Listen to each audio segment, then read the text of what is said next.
Hi and welcome back to another tutorial on GX Developer.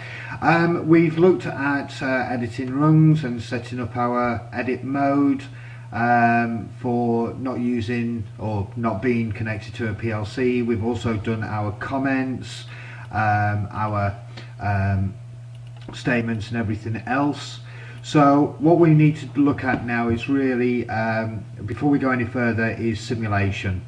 The one thing I do like about the Mitsubishi is that it's got inbuilt simulation into this software, whereas some of the other PLCs that you get, such as Siemens and Allen Bradley, etc., don't always have simulation software, or if they do, they charge an extortionate amount of extra money for you to buy it to use it.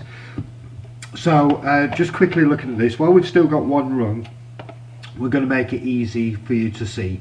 Now there's another part of this that you can use while you're actually online. It's used in simulation and it is called here we go, monitor.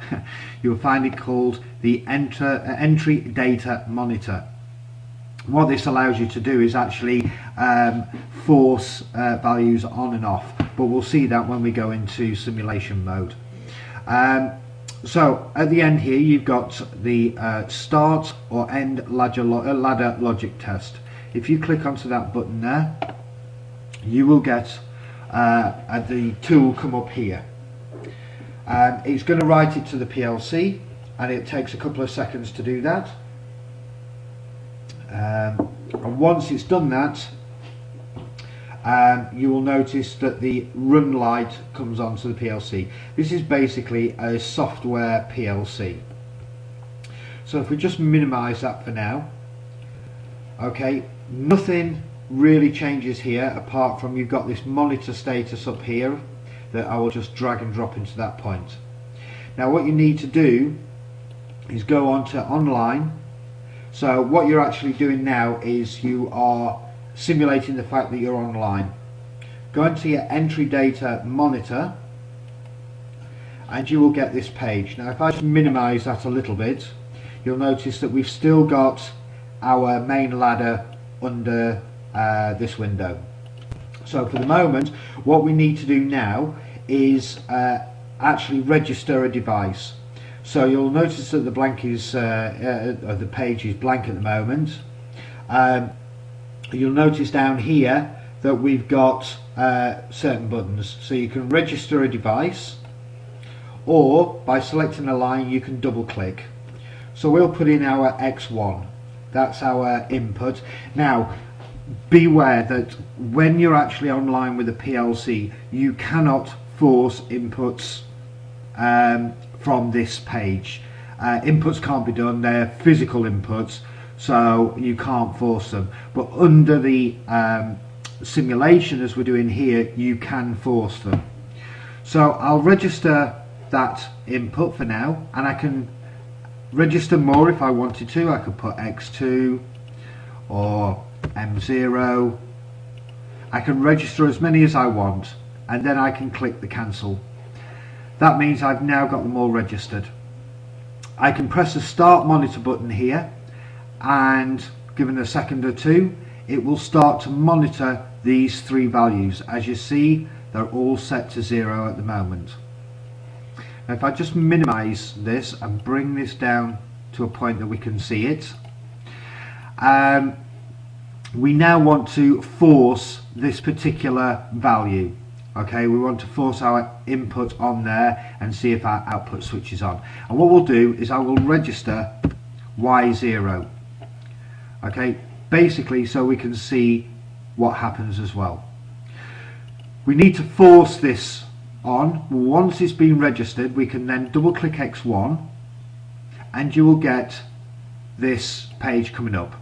And we've got force on, force off, or toggle the force. You've also got the ability to put values into into integers or anything else, which we'll cover a little later. But for now we'll just force on our X1. There we go, we see X1 switches on. and Y0 has also switched on. If I just close that for now, you will notice also that in the entry data monitor that X1 went high and so did Y0, sorry. So there we go. We've managed to simulate our bit of software working. If I double click it again, I can then force it off. Close that off and notice that our X1 has gone to 0, therefore our Y0 has gone to 0 too. Okay, and then just to cancel that or to switch the simulation off, click the button and it ends the ladder logic test. Click the OK and give it a second or two and everything will close down and go back to your normal editing mode. You can, as I say, when you are connected to a PLC, you can use this entry data monitor too, and you'll see that it's saved all the last values that I had in there, and I can continue to add further devices and then alter them as I want to. You can do this online, again remembering that we must go to tools, options, and change our PLC type into writing, and you can monitor, you can force these values on and off. So all of these can be forced on and off in simulation, but in normal operation, if you're connected to a PLC, you won't be able to force inputs on. You can do the memory flags, you can even do the outputs, but again beware with outputs, because if you're actually in run mode and your PLC is running and you try and trigger an output or try and force an output on, you might be telling it to force on.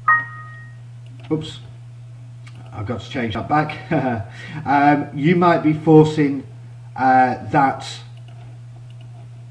on, but your software, because it's running in the PLC, might be telling it to switch off. So just beware that some outputs will go on because the program will allow it, but if you force something on and the program is telling it to switch off, it will switch itself off again. It is not a stable way of forcing things on and off when you're doing the output, so just beware of that. Okay, so that's your simulation. I hope that's been helpful and useful. It does help when you're writing at a desk. I tend to use it quite a lot, at least then I can see whether that bit of software is going to work for me before I download it into a system that may already be running. So yeah, that's the end of the video for now on the simulation. If you've got any questions or comments, please leave them and I will try and answer them as quickly as possible. And if you have, and if you wouldn't mind clicking the like or dislike, I would appreciate it. And if you dislike it, please leave a comment of why, and I will try and rectify that in the next video or remake the video for you. Take care for now, and I'll see you on the next video. Bye now.